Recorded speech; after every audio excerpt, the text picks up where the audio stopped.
বৃহস্পতিবার মানেই এক্সপায়ারি না, এখন আর সেই দিনটা নেই। 25 বছর ধরে একটা অলিখিত ট্রেডার রুটিন ছিল।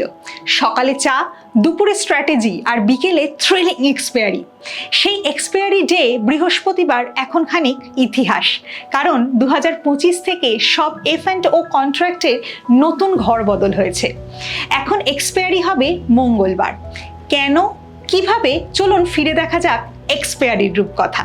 2000 সালে NSE-তে প্রথম নিফটি ফিউচার ট্রেড চালু। মাসিক এক্সপায়ারি ছিল বৃহস্পতিবার। 2016 ব্যাংক নিফটি উইকলি অপশন এলো, শেষ হতো বৃহস্পতিবারই। 2023 ব্যাংক নিফটি হঠাৎ বুধবার চলে গেল।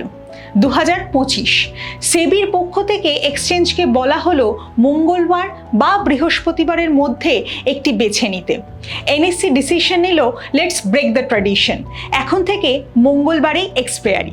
তাহলে নতুন এক্সপায়ারি ক্যালেন্ডার অনুযায়ী এখন থেকে সোমবার ফিন নিফটি এক্সপায়ারি, মঙ্গলবার নিফটি উইকলি এক্সপায়ারি, বুধবার ব্যাংক নিফটি এক্সপায়ারি, বৃহস্পতিবার নিফটি মান্থলি এক্সপায়ারি। সেটা কিন্তু শুধু মাসের শেষ বৃহস্পতিবারই। আর শুক্রবার সেন্সেক্স এক্সপায়ারি। স্টক মার্কেট জগতের এমন আরও নানান ধরনের মজাদার ইনফরমেশন পেতে ফলো করুন ইনভেস্টমেন্টের পেজকে।